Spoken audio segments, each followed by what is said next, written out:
ZYH 754, 870 kHz, AM. Rádio Universitária, Goiânia. Emissora da UFG.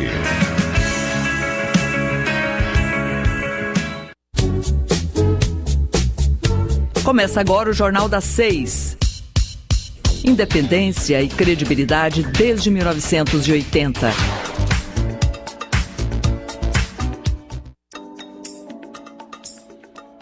Boa noite, está começando o Jornal das 6. Eu sou Rodrigo de Oliveira e fico com você até às 6:30 da noite. Lembrando que o programa vai ao ar pelos 870 AM e também pela internet no radio.ufg.br. Você pode nos acompanhar também pela página da Rádio Universitária no Facebook e pelo aplicativo Minha UFG. Fique ligado. Vai ficar mais fácil conseguir uma licença ambiental em Goiás. O Ministério Público firmou um termo de ajustamento de conduta, um TAC, com a Cecima, para regularizar o serviço de licenciamento online. A repórter Silvânia Lima conversou com o promotor Marcelo Fernandes de Melo sobre esse assunto. Vamos conferir. O público firma acordo com a Cecima, Secretaria do Meio Ambiente, Recursos Hídricos, Infraestrutura, Cidades e Assuntos Metropolitanos, para adequação do serviço de licenciamento ambiental online. E eu estou na linha com o promotor de Justiça, Marcelo Fernandes de Melo, do Ministério Público de Goiás. Boa noite, promotor, tudo bem? Boa noite, Silvânia. Boa noite, ouvintes da Rádio Universitária. Tudo certo por aqui. Doutor Marcelo, que tipo de serviço de licença ambiental poderão ser feitos online?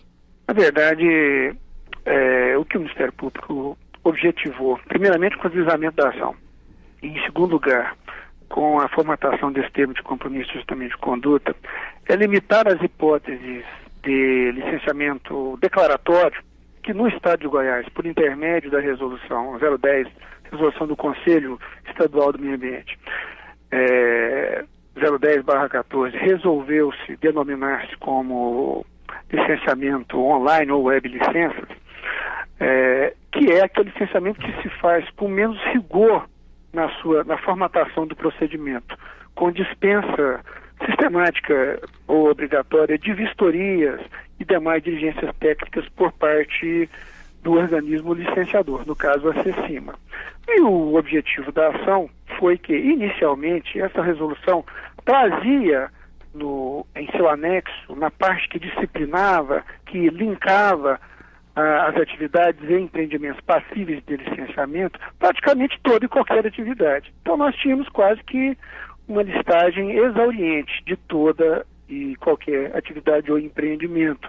Isso contrariava o espírito, né, a inteligência da legislação protetiva do meio ambiente, bem como o Instituto do Licenciamento Ambiental. Então, nós ajuizamos essa ação, obtivemos, tanto em primeiro grau como em segundo grau em sede de antecipação de tutela, o provimento à pretensão deduzida pelo Ministério Público, limitando, primeiramente, bloqueando todo e qualquer licenciamento sem que fosse precedido de vistorias e diligências. No segundo momento, já no termo de ajustamento de conduta, evoluímos para uma segunda abordagem. Nós restringimos esse licenciamento declaratório por intermédio da web licenças apenas àqueles empreendimentos de pequeno e baixo impacto ambiental, sob o crivo de critérios técnicos, né, que foram analisados inclusive pelo corpo técnico do Ministério Público. Certo, como o senhor disse, então, né, não são todos os empreendimentos que poderão usar esta plataforma online, né, para conseguir uma licença ambiental. Quais são os critérios para que se saiba se pode ou não ser usado, né? Bom, o critério norteador essa atividade ou empreendimento não ser considerada de grande potencial ou impacto lesivo ao meio ambiente. É o princípio norteador. Só que, para que isso não ficasse aberto, foi elaborada uma tabela, uma relação de atividades e empreendimentos. E essa tabela, ela é hoje o anexo da resolução da Resolução 010/14, uma nova tabela, né, onde estão ali listados as atividades e empreendimentos que, em virtude de terem sido considerados por critérios técnicos, como de baixo ou de pequeno impacto ambiental, passíveis desse licenciamento na forma de licenciamento declaratório. Certo, como o senhor disse com aí... dispensa de vistoria. Certo, como o senhor disse, então tem uma tabela. E através dessa tabela, é possível medir o impacto ambiental dos empreendimentos de um cadastro online sem uma vistoria em loco? O senhor acha que isso é possível? É possível medir. Veja bem, essa análise ela é prévia, né? Essa tabela foi feita com base em estudos técnicos, né? Estudos e experiências, né?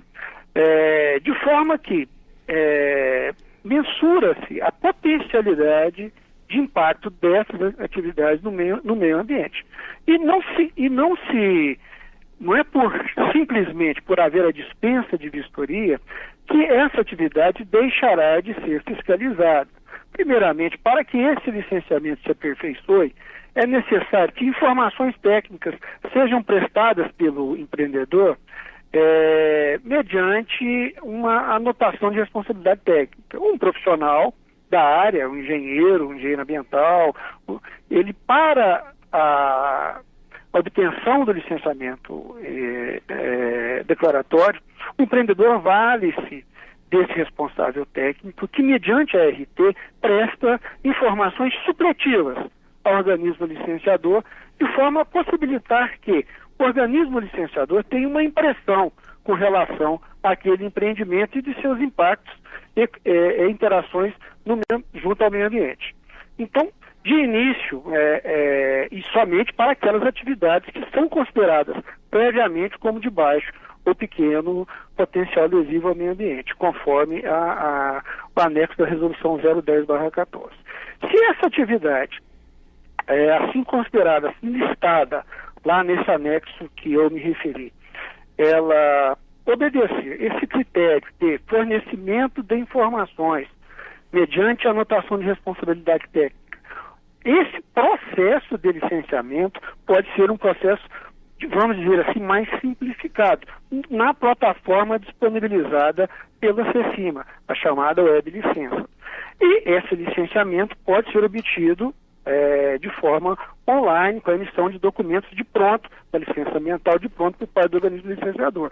No entanto, a concessão dessa licença não obsta que, em qualquer momento, seja do processo de licenciamento ou mesmo no futuro, a CECIMA, por intermédio do seu departamento, da sua divisão de fiscalização, fiscalize o empreendimento em questão, a fim de averiguar não só as informações que foram prestadas, como se do desenvolvimento daquelas atividades existe alguma consequência lesiva ou negativa para o meio ambiente. Mas, de início, fica facultado ao organismo licenciador, no caso a CECIMA, esse modelo de licenciamento mais simplificado, exigindo-se, resguardando-se para empreendimentos que não são aqueles listados ou relacionados nesse anexo, nessa tabela, o licenciamento tradicional, que requer uma maior complexidade, um maior rigor no aperfeiçoamento do procedimento, inclusive com diligências e vistorias técnicas.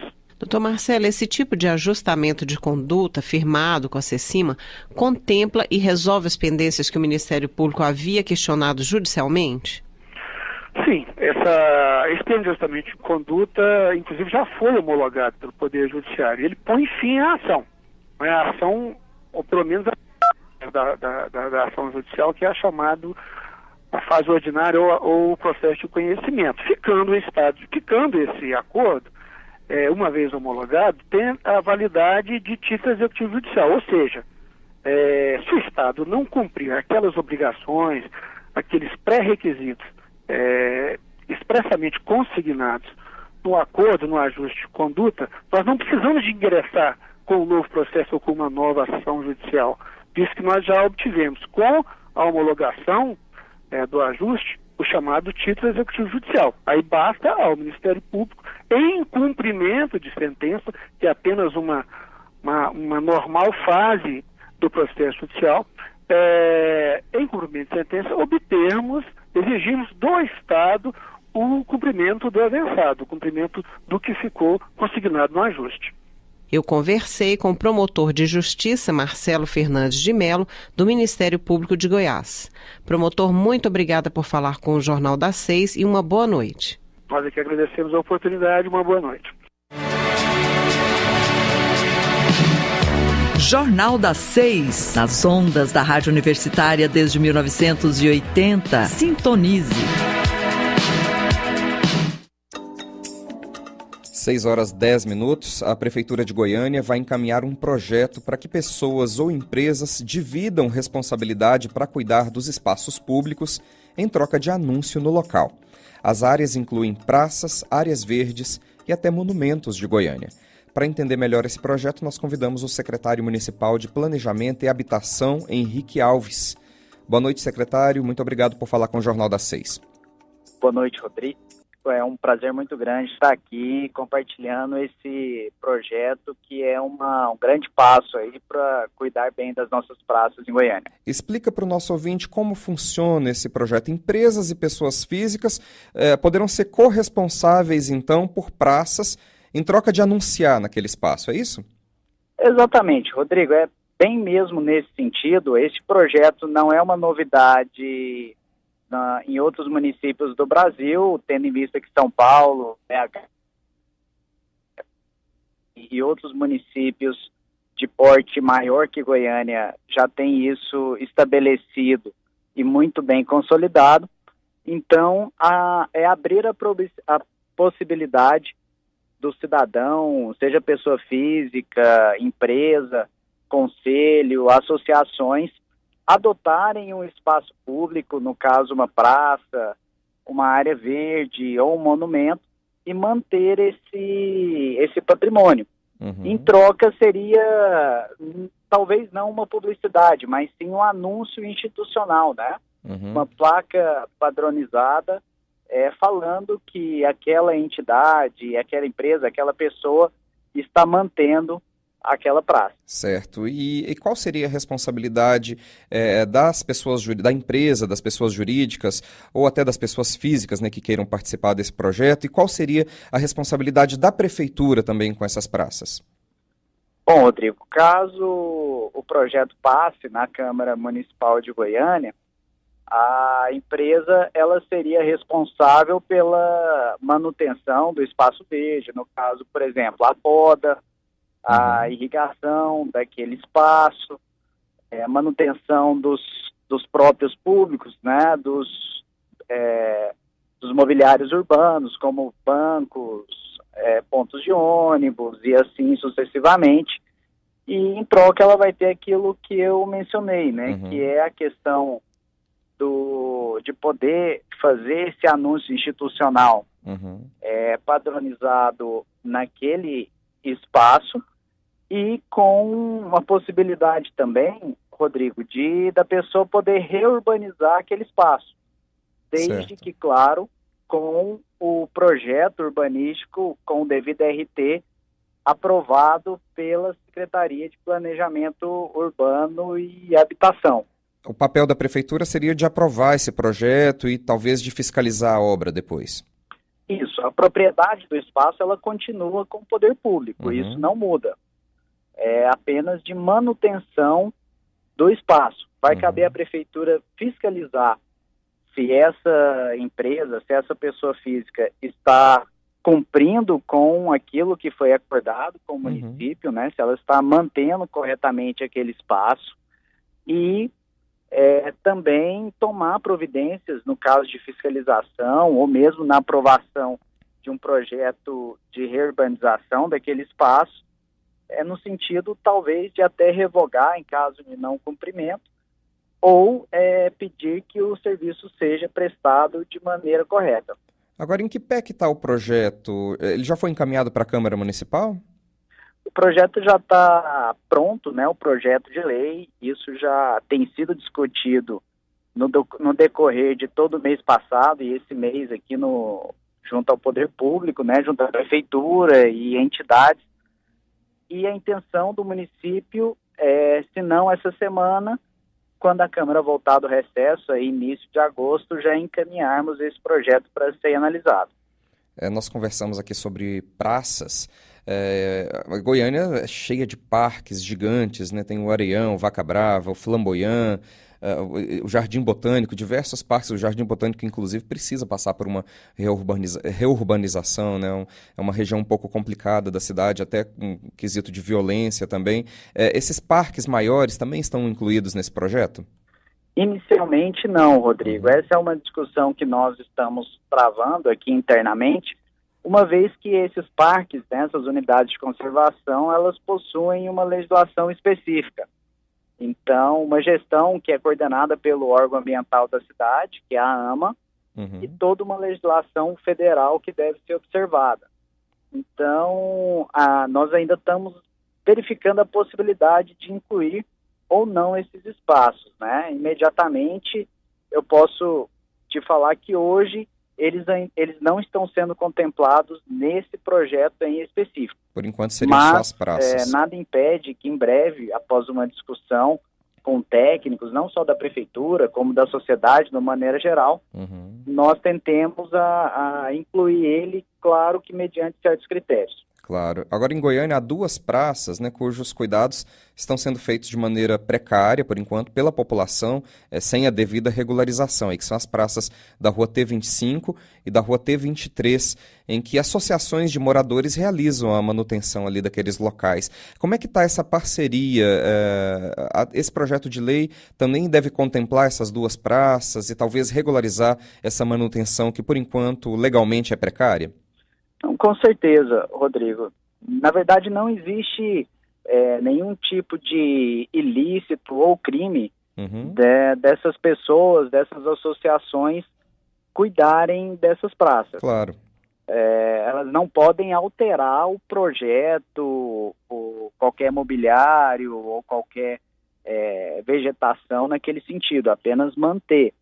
No entanto, vai agora haver a possibilidade não só de nós regularizarmos essas situações, essas 2 situações na praça da T25 e na praça da T23, como também incentivar que outras passem pelo mesmo processo. Só para a gente citar um exemplo, no município de São Paulo, capital, das mais de 5.000 praças que existem em São Paulo, 1.000 são mantidas através desse projeto. O senhor acredita que muitas empresas e até associações de moradores, né, como as que a gente citou, têm interesse de adotar uma praça a partir desse projeto aqui em Goiânia? Eu acredito que sim. Acho que praças são locais que têm uma visibilidade muito grande. A população de Goiânia, ela é muito ligada às suas praças, né? Faz parte da cultura do nosso município. E eu não tenho dúvida que várias empresas, entidades, conselhos, e já existem propostas, inclusive, chegando na Secretaria de Planejamento, e vários seguirão nesse caminho e adotarão praças, monumentos, deixando nossa cidade mais bonita. Monumentos podem ser adotados também. A gente citou que parques ainda não podem ser incluídos, mas monumentos públicos também podem ser adotados, por enquanto. Monumentos, sim. Nós estamos prevendo essa possibilidade. Agora nós estamos colocando um pequeno requisito.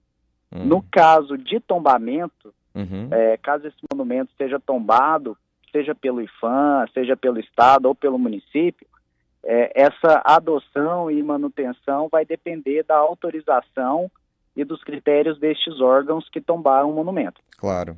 Tem muitos tombados em Goiânia, né? Inclusive, tem muito monumento de Art Deco, né? Que faz parte do acervo da cidade, né? E que, claro, que precisa de um projeto muito bem específico para fazer a manutenção desses espaços hoje públicos. Nós temos 36 bens tombados no município de Goiânia. E a partir dessa listagem, nós vamos, caso chegue uma proposta para algum desses monumentos, obviamente haverá consulta aos órgãos que tombaram eles, tá? Tá certo. Nós conversamos com o secretário municipal de Planejamento e Habitação de Goiânia, o Henrique Alves. Henrique, parabéns pela ideia, pela condução aí do projeto. A gente achou muito interessante, por isso a gente te convidou para participar aqui do Jornal das 6. Boa noite para você.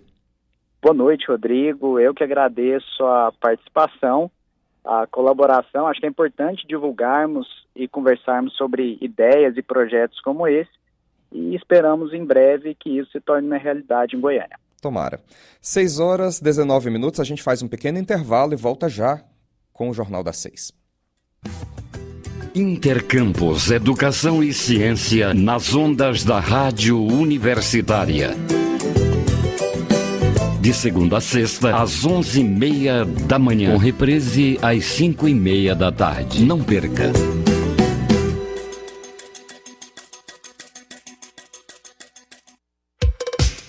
Ouça o Jornal das 6 também pela internet, no site da Rádio Universitária ou pelo aplicativo Minha UFG.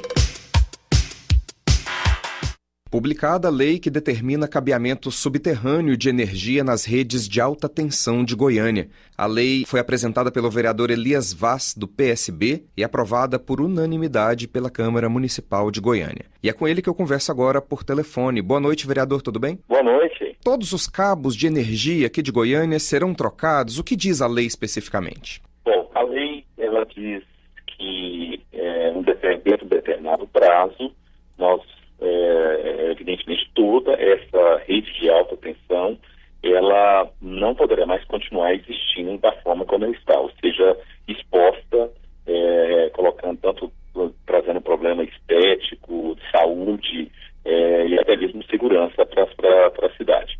Então, ela, na verdade, proíbe que novas redes possam ser instaladas, e aí nós estamos colocando, inclusive, aquela situação do Parque Anhanguera, né, onde aquela polêmica que está estabelecida na região, eles querem instalar uma rede de alta tensão ali, e então já resolveria esse problema, mas também, né, a lei estabelece um prazo de 20 anos, mas que pelo menos a cada ano 5% do sistema já existente, ele terá que ser transferido para o sistema de subterrâneo.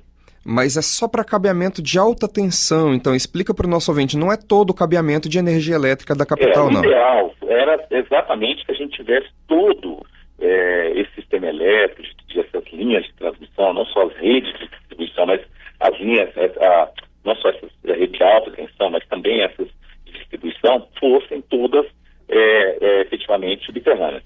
Mas nós achamos que isso pode ser um processo gradativo, né? Então, a lei trata, pelo menos neste momento, especificamente dessa questão de alta tensão. É importante as pessoas falam, mas vai ficar mais caro, pode encarecer. Mas é importante as pessoas entenderem que isso dá mais qualidade também, né, que é um outro aspecto para a rede, porque como ela não fica sujeita às intempéries, né, da natureza, a chuva, vento, sol, a todo o processo de desgaste, né, que essa exposição acaba tendo como consequência, né, então é um investimento que ele é mais duradouro e tem menos problema, ou seja, tem uma energia com mais qualidade, né. Nós sabemos que é só ter uma chuva, não precisa ser nem muito forte em Goiânia, para a gente saber que tem várias interrupções, várias quedas. Então, futuramente, é óbvio que a gente precisa abrir uma discussão, até mesmo essas redes que são levadas para as residências, o ideal é que elas fossem também subterrâneas. Mas nós estamos tratando só, efetivamente, nesse primeiro momento, dessa rede de alta tensão, porque ela, sim, inclusive quando tem um problema com uma rede dessa, o alcance é muito maior, né, visto que ela alimenta toda uma região da cidade. Então acaba que, praticamente, dependendo da rede, numa situação dessa, pode provocar até um blackout na cidade. Sim, como você mesmo citou, traz um benefício estético para a cidade também, né? São menos fios, menos fiação rodando pela cidade. Tem inclusive um projeto de implantação de árvores, né?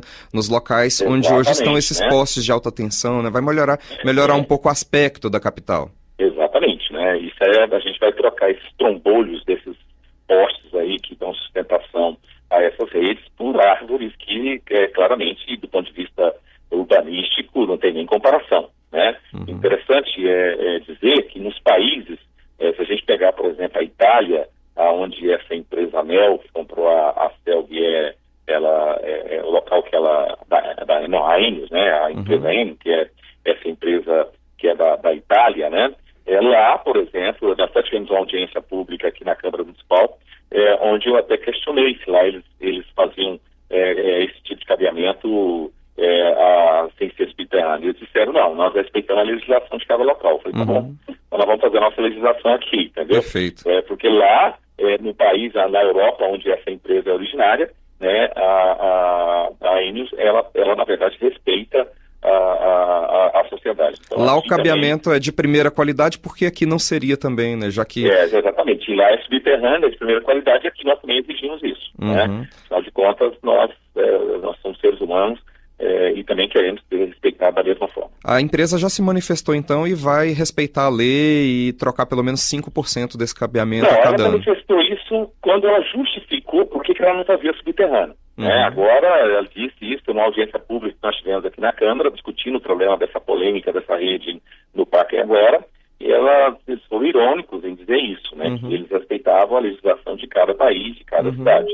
Então, nós aqui em Goiânia estamos mostrando que a cidade tem, sim, condições, e eu preciso parabenizar o prefeito por ter sancionado a lei, mostrando que tem, antes de tudo, comprometido com a sociedade, não com essa empresa, que quer, na verdade, baratear o seu custo de qualquer forma. Agora, nós queremos um custo baixo, até porque isso pode refletir na Paris, mas nós queremos qualidade. Claro. Nós queremos uma energia elétrica que chegue com qualidade nas nossas residências. Você citou aqui na nossa conversa também que é um investimento caro, claro que né? Vai trocar todo o cabeamento da capital.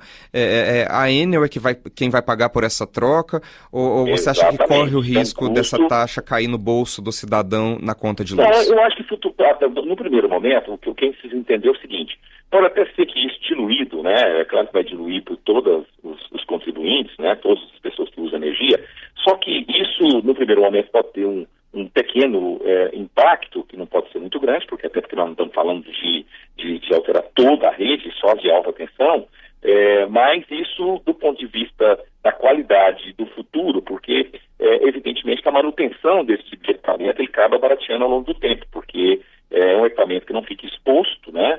Então é óbvio que a quantidade de manutenção que esse equipamento vai exigir ao longo dos anos é bem mais reduzida. A lei prevê isso, que a empresa pode cobrar uma contrapartida na conta de luz, ou é a empresa quem tem que pagar? Não trata disso, a lei não trata disso, porque até porque o que a Enes pode alegar, e ela vai dizer que o custo da tarifa é baseado nos custos que ela tem também, né? Então está dando lucro dela no custo que ela tem, né?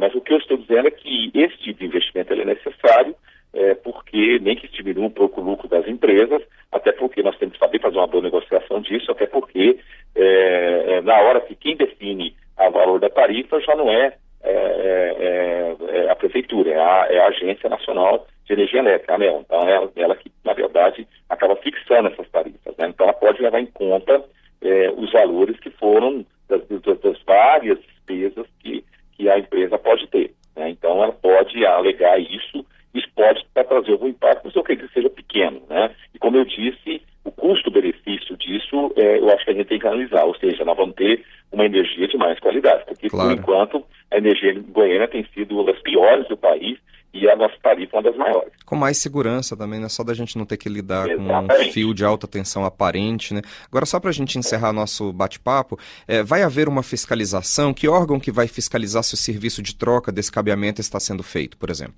Bom, como a lei é municipal, a prefeitura que tem que fazer essa fiscalização, né? Se efetivamente, primeiro a prefeitura, ela não pode mais autorizar cabeamento feito em Goiânia de alta tensão, de forma aí o nosso espaço aéreo. Então, não pode mais autorizar da forma como é feito hoje. Então, isso já é vedado. E a prefeitura deve cobrar da empresa que explora esse serviço em Goiânia, efetivamente, ao longo dos anos, que seja feita essa substituição dessas instalações. Eu conversei com o vereador Elias Vaz, do PSB. Muito obrigado por falar com o Jornal das 6 e boa noite para você. Boa noite.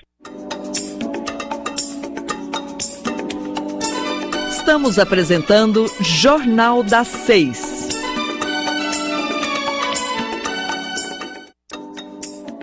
Seis horas 29 minutos. Com esse bate-papo com o vereador Elias Vaz, a gente encerra o Jornal das 6 desta segunda-feira, 9 de julho de 2018. Agradecemos ao Sandro Alves e ao Jorge Barbosa pelos trabalhos técnicos. Desejamos a todos uma boa noite e muito obrigado pela audiência. O Jornal das 6 fica por aqui. Nós temos um encontro marcado de segunda a sexta, a partir das 6 horas da noite. Muito obrigada pela audiência.